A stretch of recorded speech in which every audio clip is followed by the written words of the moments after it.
ایران کے خلاف کسی فوجی کارروائی کا حصہ نہیں بنیں گے، ایک اہم بیان جو سعودی عرب کی جانب سے آیا ہے، اس بارے میں عامر رضا سے بات کرتے ہیں۔ عامر بھائی، سعودی عرب کا ایک اور اہم بیان آ گیا، کچھ دن پہلے محمد بن سلمان کا ایک بیان آیا تھا، مطلب سعودی عرب نے بالکل کہ اپنے قدم پیچھے کی طرف بڑھا دیے ہیں، وہ کہہ رہا ہے کہ ہم ایران کے خلاف کسی بھی قسم کی کارروائی کا حصہ نہیں بنیں گے۔ دیکھیں، سب سے پہلی بات تو یہ ہے کہ یہ امریکہ کے لیے ایک تیسرا سرپرائز ہے جو ایران کی جانب سے آیا۔ اب بیان سعودی عرب کا ہے، سرپرائز دیا ہے ایران نے اور دیا امریکہ کو ہے۔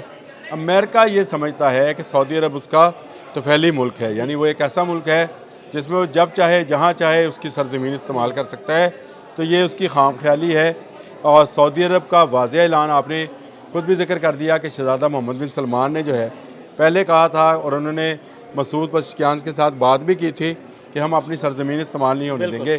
اب یہ بیان اہم کیوں ہے؟ اب یہ بیان اس لیے اہم ہے کہ سعودی عرب کی فضا بھی استعمال نہیں ہونے دیں گے، یعنی سعودی عرب ایز این اے مملکت جو ہے وہ استعمال نہیں ہو سکتی، اور مملکت کے کنٹرول میں سمندر بھی ہے، مملکت کے کنٹرول میں فضا بھی ہے اور زمین بھی ہے۔ یعنی اگر بحیرہ احمر سے کسی شپ سے کوئی میزائل فائر ہوتا ہے تو سعودی فضاؤں سے نہیں گزر سکتا، وہ ریڈ سی جو ہے اس کے اندر امریکہ کو کارروائی نہیں کرنے دی جائے گی۔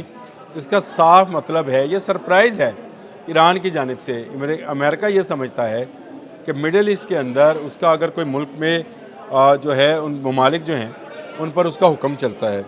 دیکھیں، سعودی عرب کے ساتھ اس نے چند دن پہلے $9 ارب کی ایک ڈیل بھی کی، پیٹریٹ میزائل ملیں گے اور پتہ نہیں کیا کیا اس کے ساتھ اس ڈیل کے اندر شامل ہے۔ لیکن اس کے باوجود محمد بن سلمان نے جرأت مندی کا مظاہرہ کیا ایک دوسرے اسلامی ملک کے ساتھ جس کے ساتھ آئیڈیالوجیکلی تو شاید کوئی اختلافات ہوں، لیکن شاید کیا بڑے اختلافات رہے ہیں، لیکن اس کے باوجود اگر اس لمحے سعودی عرب یہ کہہ رہا ہے تو اس کا مطلب ہے سعودی عرب بالکل ایران کے ساتھ کھڑا ہے۔ یہ اگر سعودی عرب کھڑا ہے تو باقی اسلامی ممالک بھی ایران کے ساتھ کھڑے ہو جائیں گے۔ دیکھیں، سب سعودی عرب کو فالو کر رہے ہوتے ہیں۔ آئیڈیالوجی پہ تو اختلاف ہو سکتا ہے، لیکن مذہب تو ایک ہے، دین ایک ہے، اور سب نبی اکرم صلی اللہ علیہ وآلہ وسلم کو ماننے والے ہیں اور یہ مسلمان ہیں۔ تو ایک ایسے بڑے اسلامی ملک کا جو کہ اس وقت جن کو ہم خادم حرمین شریفین کہتے ہیں، مکہ مدینہ ان کے پاس ہے، اور پوری دنیا اور مسلم دنیا جو ہے وہ سعودی عرب کی جانب دیکھتی ہے۔ سعودی عرب کی طرف سے یہ کہنا کہ ایران کے خلاف کوئی چیز استعمال نہیں کرنے دیں گے، نہ فضا، نہ سمندر، نہ زمین، تو اس کا مطلب یہ ہے کہ باقی اسلامی ممالک بھی اب اس کے پیچھے پیچھے ایران کے ساتھ کھڑے ہوں گے۔ میرا خیال ہے یہ جنگ ٹالنے کے لیے ضروری بھی تھا کہ اگر سعودی عرب کی شے ہوتی تو کب کا امریکہ جو ہے وہ پل پڑتا اور ایران کو تہس نہس کر دیتا، لیکن اب اس کو اندازہ ہونا شروع ہوگا کہ اسلامی ممالک اس طرح سے فریلی استعمال نہیں ہو سکیں گے جیسے ماضی میں عراق کے خلاف استعمال ہوئے۔ سوچنا چاہیے کہ عراق کے خلاف کویت استعمال ہوا، بہت سارے دوسرے ممالک میں استعمال ہوئے، اس میں گو عراق کی بھی اپنی غلطی تھی، لیکن اب کیونکہ قطر ہے، بحرین ہے، کویت ہے، عراق ہے، شام ہے، اردن ہے، یمن ہے، یہ تمام ممالک جو ہیں یہ اب غور ضرور کریں گے کہ ایران کے خلاف اپنی سرزمین، فضا، ہوا اور سمندر جو ہے وہ استعمال نہیں ہونے دیں گے۔ اور اگر یہ صورتحال برقرار رہی تو امریکہ کے ابراہیم لنکن کو، جو کہ اس وقت آبنائے ہرمز کے کنارے پہ کھڑا ہے، اس کو بھی خطرہ ہوگا۔ یہ بات عامر بھائی، اسی سے ریلیٹڈ میں ایکچولی سوال ہی کچھ ایسا کرنا چاہ رہا تھا کہ اگر مڈل ایسٹ میں جو تمام اسلامی ممالک ہیں کسی کی فضائی حدود استعمال نہیں ہوتی تو بحیرہ احمر میں جو ان کا جہاز موجود ہے وہ کیسے کوئی میزائل فائر کرے گا؟ وہاں سے اڑنے والے جہاز کیسے ایران تک پہنچیں گے؟ پھر اگر اسرائیل سے کوئی جہاز اڑتا ہے وہ کیسے پہنچے گا؟ اور ابراہم لنکن سے اڑنے والے جہاز کیسے پہنچے گا؟ کوئی ساری فضائی حدود تو پھر بند ہو جائے گی۔ دیکھیں دل بھائی، اس کو بالکل الٹ کر لیں، میں اس کو آپ کی پوری بات جو ہے اس کو الٹاتے ہیں اور ایران کی طرف آ جاتے ہیں۔ تو اس کا مطلب ہے ایران پر تو کوئی پابندی نہیں ہے کسی کی فضائی حدود کو استعمال کرنے کی، تو وہ جہاں سے چاہے گا میزائل فائر کر لے گا۔ بالکل، ابھی تک تو ایسی کوئی بات سامنے نہیں آئی، نہیں ہے نا، کسی نے نہیں کہا کہ امریکہ کے خلاف ایران پر یہ پابندی ہے کہ وہ ہماری فضا استعمال نہیں کر سکتا، ایران کر جائے گا۔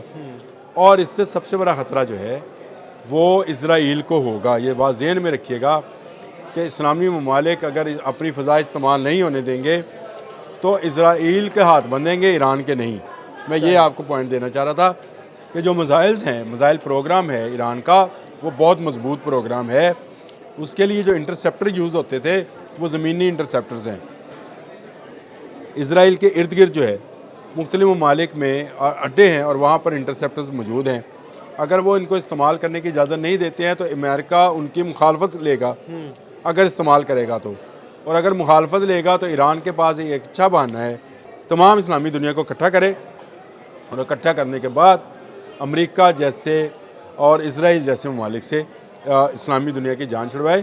یہ ایک اچھا موقع بنتا چلا جا رہا ہے، سعودی عرب اس کا بہانہ دے رہا ہے، اور سعودی عرب نے انکار کر کے امریکہ کو، میں یہ سمجھتا ہوں کہ پوری اسلامی دنیا کے دل جیت لیے ہیں، اور باقی اسلامی ممالک بھی جو اس وقت بھی امریکہ کے اعلی کار بنے ہوئے ہیں وہ بھی سوچنے پر مجبور ہوں گے کہ اگر انہوں نے ایران کے خلاف اپنی سرزمین استعمال ہونے دی تو پھر ان کا انجام بھی بھیانک اور برا ہوگا۔ دیکھیں، میں نے پہلے دن آپ سے کہا تھا امریکہ کا ان پانیوں میں آنا تیل کی تجارت کو روکے گا، بالکل ایسے ہی ہے۔ ایل این جی کی تجارت کو روکے گا۔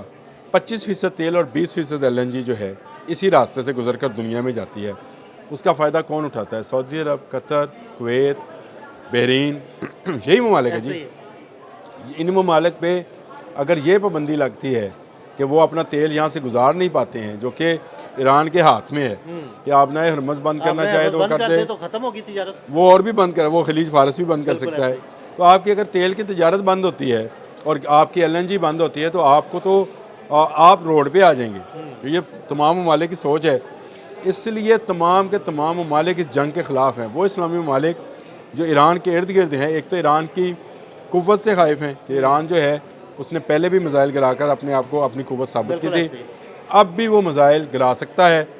اس قوت کو دیکھتے ہوئے اور سمندر کے اندر وہ جہازوں کو روکنے کی صلاحیت رکھتا ہے، اور ایرانی نیوی جو ہے جس کو اب پاسداران انقلاب جو ہیں ان کے پاس ہے، کس زمانے میں یہ ایرانی نیوی کہلاتی تھی، لیکن اس سے فرق پڑا بہت بڑا کہ پاسداران انقلاب کے پاس یہ کیسے آیا اور اب کیا فرق ہے اس میں۔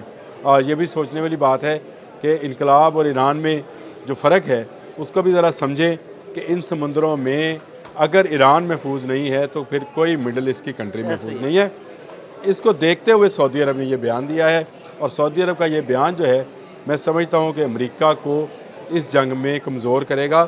امریکہ طاقتور نہیں رہے گا، ایران مضبوط ہوگا۔ بالکل، بہت شکریہ عامر رضا جی۔ بالکل، عامر رضا نے سعودی عرب کی جانب سے آئے گئے اس بیان کے بارے میں بڑی تفصیل کے ساتھ آپ کو بتایا۔ عدیل احمد اور عامر رضا کو اجازت دیجیے گا، اللہ حافظ۔ تمام اسلامی دنیا کو اکٹھا کرے، اور اکٹھا کرنے کے بعد امریکہ جیسے اور اسرائیل جیسے ممالک سے اسلامی دنیا کی جان چھڑوائے۔ یہ ایک اچھا موقع بنتا چلا جا رہا ہے، سعودی عرب اس کا بہانہ دے رہا ہے، اور سعودی عرب نے انکار کر کے امریکہ کو، میں یہ سمجھتا ہوں کہ پوری اسلامی دنیا کے دل جیت لیے ہیں، اور باقی اسلامی ممالک بھی جو اس وقت بھی امریکہ کے اعلی کار بنے ہوئے ہیں وہ بھی سوچنے پر مجبور ہوں گے کہ اگر انہوں نے ایران کے خلاف اپنی سرزمین استعمال ہونے دی تو پھر ان کا انجام بھی بھیانک اور برا ہوگا۔